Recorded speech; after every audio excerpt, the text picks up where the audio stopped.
Hermanos, yo trabajo con hermanos en la selva, hermanos en China, hermanos en Indonesia, hermanos en la ventana 1040. Pastores que perseguidos, golpeados, arriesgando sus vidas. Algunos de mis amigos fueron arrestados en China hace 3 meses. Otros están ya, otros pastores de los cuales tenemos una relación se han desaparecido. Es familia. Es familia. ¿Por qué vamos? Familia. Y según las Escrituras, en cada uno de estos grupos de personas, aún los grupos todavía no convertidos, hay familia. Nuestros hermanos. Vamos para la gloria de Dios. Por causa de la gloria de Dios, nuestro celo por la gloria de Dios, pero también vamos por amor, por el amor que tenemos por nuestros hermanos y hermanas y sus hijos. Pero cuando lo hacemos, cuando yo pienso en mí mismo, dentro de mí soy como, no sé, una sequía. Cuando pienso en mí mismo, soy como una sequía, ¿no? No tengo gozo, no tengo nada. Pero cuando pienso en ellos, y estos pensamientos me motivan a servirles, entonces como feliz Navidad. Entonces, tengan cuidado. No, ustedes no deben estar en el ministerio con una ambición de llegar a ser grande, a menos que desees ser grande como siervo, a menos que quieres ser grande en el cielo. No busques grandeza aquí en la tierra. Porque los más exaltados en el día de juicio no van a ser los conferencistas.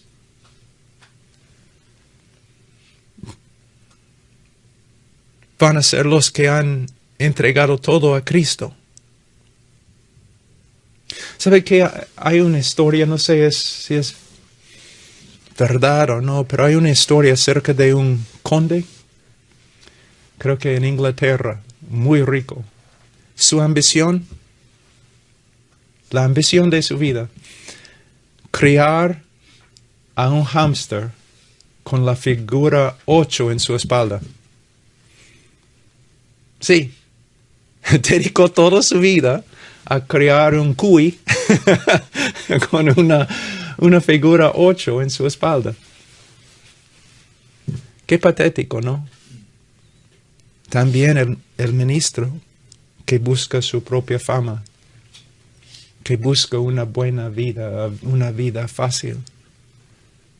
No es tiempo para buscar una vida fácil. No es tiempo para descansar.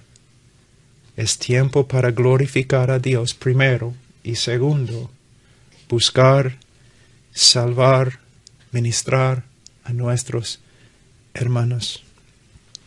Otra cosa que es muy importante en el día de hoy, hermanos, es que yo les digo esto, ojalá no con un espíritu crítico o sin amor, pero hay muchos misioneros, hay misioneros en el campo misionero que valen más que oro. Creo que todos nosotros reconocemos esto. Hay misioneros que son supremamente dignos de ser llamados misioneros. Misioneros indígenas y también misioneros extranjeros. Pero hermanos, hay muchos misioneros que no deben ser misioneros, que no son dignos del título, ni creo que sean convertidos muchos. Hay personas que han salido para supuestamente hacer la obra misionera que ni creen en la inspiración e inerrancia de las Escrituras, que no predican, que no sirven, que viven como reyes. Hay muchos traductores en el día de hoy que están traduciendo las escrituras en otros idiomas, pero no creen que la Biblia es la palabra de Dios. O si es la palabra de Dios, no es sin errores. Es cierto. Y muchas de las traducciones, yo he mencionado cuántas traducciones que tenemos, pero muchas de las traducciones son horribles. Horribles. Personalmente, yo he observado algunas traducciones que son casi, se puede decir, herejía. Porque los traductores no tenían una alta vista de las escrituras. Entonces, cuando tú lees las estadísticas acerca de la obra misionera, es peor que lo que se refleja en las estadísticas. Hay muchos misioneros que no califican como ancianos. Y si no calificas como anciano, ¿cómo puedes ser misionero? Hay otros que siempre están andando con sus estrategias, pero no están orando, no están ministrando, no están predicando. Entonces la necesidad es grande, súper grande. Y nosotros tenemos que trabajar. Ahora, quisiera terminar hablando de la grandeza y la solemnidad de la mayordomía del Evangelio que nos ha sido encomendado. Que nuestra mayordomía demanda nuestra urgencia. En Romanos 3:2, Pablo habla de los judíos. Él dice que ellos habían recibido los oráculos de Dios. Y por eso, no solamente era el pueblo más privilegiado, sino también el pueblo más responsable. Y si él puede decir tal cosa acerca de los judíos y la ley, ¿cuánto más se aplica a nosotros en la iglesia? Porque no solamente tenemos la ley, sino tenemos el cumplimiento de la ley, que es el Evangelio de nuestro Señor Jesucristo. Hermanos, vamos a ser responsables ante Dios. Y no sé cómo reconciliar las dos verdades, solamente mantengo todo en una tensión. Yo estoy totalmente aceptado en el amado. Yo soy salvo solo por medio de gracia. Cristo ha hecho todo y soy salvo por causa de Él. A la vez, no con respecto a la salvación, pero a la vez yo voy a ser juzgado un día. Yo voy a pararme ante el trono de Dios y voy a tener que rendir cuentas por cómo he respondido al privilegio que el Señor me ha dado. ¿Cómo he respondido? Pablo, él dice en 2 Corintios 5, 9 a 11, por eso ya sean presentes o ausentes, ambiciamos serle agradables. Su única ambición, ser agradable al Señor. Ahora, quisiera hablar un poquito acerca del ministerio y la familia aquí, porque es muy importante, tiene mucho que ver con la Gran Comisión. Mira, cuando yo era joven, viviendo en Perú, soltero, ¿ok? Yo podía trabajar 18 horas al día, ¿no? Predicando, orando, ministrando a los hermanos, trepando los cerros, predicando 18 horas. ¿Por qué? Yo estaba muerto a muchos de los mandamientos en las Escrituras. Había muchos mandamientos en las Escrituras que no tenían nada que ver conmigo. ¿Qué tipo de mandamiento? Que uno debe amar a su esposa como Cristo amó a la iglesia. Que uno debe enseñar y amar a sus hijos. Estos mandamientos, yo estaba muerto a estos mandamientos. No tenía nada que ver conmigo porque no tenía esposa y yo no tenía hijos. Entonces yo estaba libre de la responsabilidad de obedecer estos mandamientos. Entonces yo podía trabajar 18 horas al día. ¿Ves? Pero el día que me casé, cosas cambiaron. Yo no podía dedicarme al ministerio 18 horas al día. ¿Por qué? Ahora hay otros mandamientos que también tengo que cumplir. ¿Se dan cuenta? Entonces, tengo que cuidar a mi esposa, amar a mi esposa, pasar tiempo con mi esposa.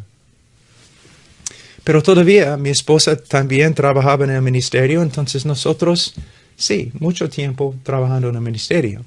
Pero un día ella dio a luz a un hijo, y después otro, y otro, y otro. ¿Qué pasa? Eso significa que tengo que cambiar mi manera de servir al Señor. Mi meta no es trabajar 18 horas al día en el ministerio. Mi meta es agradar al Señor por medio de obedecer todos sus mandamientos que Él me ha dado. ¿Pueden ver la diferencia? Hay muchos, especialmente en Latinoamérica, y he visto lo mismo en lugares como Rumania y en el Medio Oeste, hombres que básicamente dicen que voy a sacrificar a mi familia por causa de la obra misionera. Es una mentira. La meta no es cumplir la obra misionera a toda costa. La meta es ser agradable al Señor por medio de obedecer los mandamientos que nos ha dado. ¿Pueden ver la diferencia?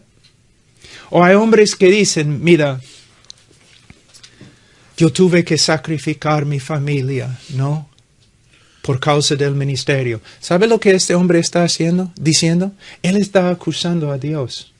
Está acusando a Dios. Él está diciendo que la voluntad de Dios no es perfecta, pero Romanos 12, 1 y 2 dice que es perfecta. Él está diciendo que no. Para cumplir la voluntad de Dios con respecto a la gran comisión, yo tengo que desobedecer la voluntad de Dios con respecto a mi esposa y mis hijos. Es una mentira.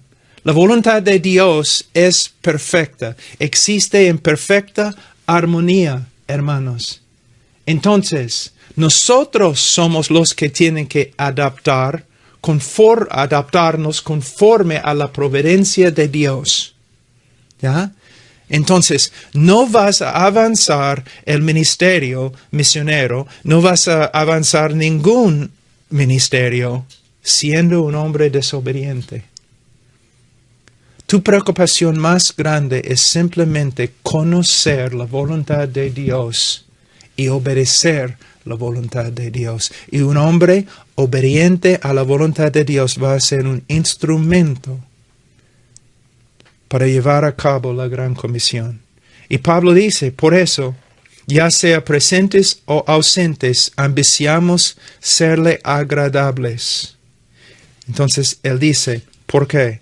Todos nosotros debemos comparecer ante el tribunal de Cristo para que cada uno sea recompensado por sus hechos, estando en el cuerpo de acuerdo con lo que hizo, sea bueno o sea malo. Aquí tenemos que mantener estas dos verdades en una tensión bíblica. Tenemos que tener bastante cuidado. No debemos enfatizar una parte y ignorar la otra parte. Nuestra aceptación ante Dios es en la persona de Jesucristo. Somos salvos por medio de la gracia, por medio de confiar en su obra perfecta. A la vez, cada uno de nosotros va a pararse un día ante el tribunal de Cristo y cada uno va a ser recompensado por su obra. Y según sus dones y según sus privilegios, el que ha recibido mucho de esta persona, se espera mucho, se requiere mucho. Entonces ustedes deben aprender a vivir en esta tensión, deben aprender a vivir a la luz de la eternidad. Y hermano, es rápido la vida. Ayer naciste. Hoy día quizás estás estudiando en el seminario. Mañana estarás en el ministerio. El próximo estarás ante el trono de Cristo. Debemos aprender a vivir a la luz de la eternidad.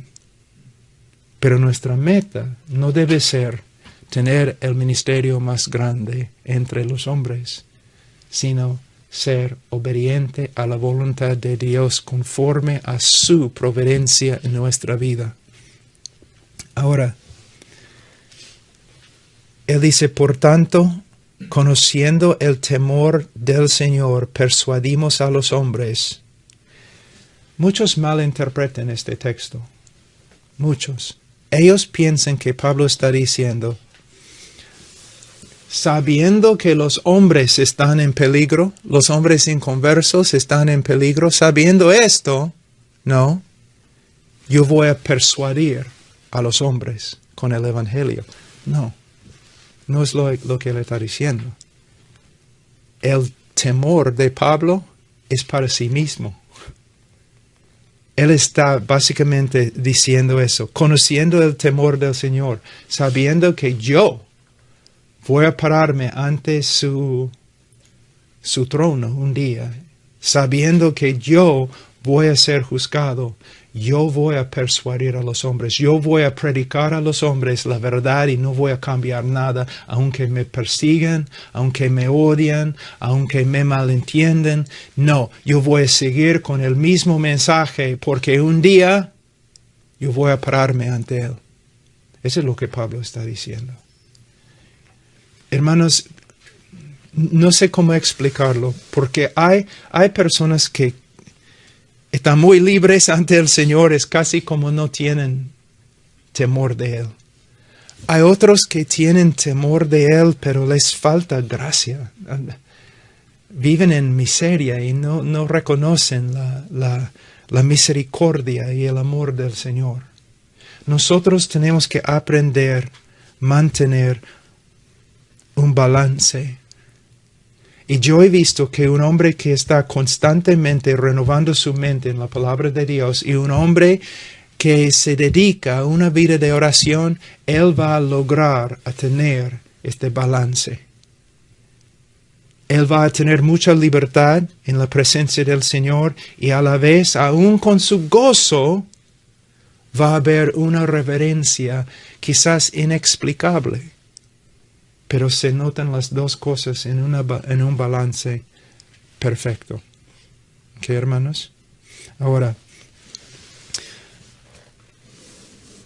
Pablo dice en 1 Corintios 9:16, ay de mí si no predico el Evangelio. Hermanos, hombres mucho más dignos que nosotros, reyes, sabios, profetas, esperaron la llegada de Cristo y no vieron su llegada. Hombres mucho más dignos que nosotros investigaron las Escrituras para ver quién es este Cristo. El Cristo que nosotros conocemos en una revelación muy, muy amplia. Nosotros somos los hombres más privilegiados en todo el mundo. No hay nadie más privilegiado que nosotros. Tenemos la plena revelación de la salvación de Dios en la persona de Jesucristo, en su Evangelio. Ay de nosotros si escondemos este mensaje, si no prediquemos este mensaje. Ay de nosotros. Simon Kistemaker escribe, la frase ay de mí describe la más grande miseria imaginable para Pablo. Él traería esta miseria sobre sí mismo si fuera desobediente a su mandato divino a predicar. Él tenía que predicar el Evangelio de salvación, en sus propias palabras a Timoteo, a tiempo y fuera de tiempo. Si no, incurriría la ira de Dios y sus consecuencias. Pablo era un esclavo de Jesús y, como tal, él llevó a cabo su responsabilidad fielmente. Hermanos, hay un balance entre gozo, esperanza, libertad, sabiendo que todo lo que tenemos se encuentra en Cristo Jesús. Y al otro lado, el temor de Jehová, que vamos a tener que rendir cuentas por lo que hemos hecho en el ministerio. Y podemos ver lo mismo en 1 Corintios. Vamos a 1 Corintios un ratito.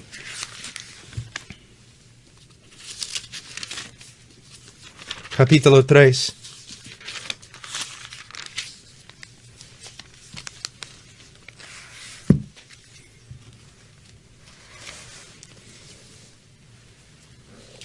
Versículo 10. Conforme a la gracia de Dios que me fue dada, yo como sabio arquitecto puse el fundamento y otro edifica sobre él, pero cada uno tenga cuidado como edifica encima. Tenga cuidado cómo vives, cómo ministras, cómo predicas, porque vas a tener que rendir cuentas. Pues nadie puede poner otro fundamento que el que ya está puesto, el cual es Jesucristo. Hermanos, hay una tendencia en la iglesia de siempre extraviarse de lo más importante. Y lo más importante es la persona de Jesucristo y su obra redentora en Calvario. Siempre hay una tendencia de empezar a enfatizar otras cosas. Por ejemplo, nosotros hacemos homeschooling en nuestra casa, ¿no? Y muchos en nuestra iglesia hacen homeschooling. Pero nuestra iglesia no es una iglesia de homeschooling. Y mi vida no es homeschooling. Homeschooling es una cosa de mucho menos importancia. Somos una iglesia que se centra en el Evangelio. Mi vida es el Evangelio, no homeschooling. Hay muchos que quieren poner otra cosa. El diablo siempre está obrando para que pongamos otra cosa en el centro de la iglesia. Pero Cristo es el centro de la iglesia. Y Cristo debe ser el centro de nuestra vida. Y Cristo es el centro del mensaje que predicamos en el campo misionero. Y él dice, ahora bien, si sobre este fundamento alguno edifica con oro, plata, piedras preciosas, madera, heno, paja, la obra de cada uno se hará evidente, porque el día la dará a conocer. Pues con fuego será revelada. El fuego mismo probará la calidad de la obra de cada uno. Si permanece la obra de alguno que ha edificado sobre el fundamento, recibirá recompensa. Si la obra de alguno es consumida por el fuego, sufrirá pérdida. Sin embargo, él será salvo, aunque así como por fuego. Pablo no está hablando de otra persona, está hablando de ti y de mí. Esta es tu futura realidad. Y tienes que aprender a vivir a la luz de esta verdad. No debe paralizarnos, pero sí debe motivarnos a hacer ¿qué? A estudiar las Escrituras para saber lo que es la voluntad de Dios y para someternos a la voluntad de Dios.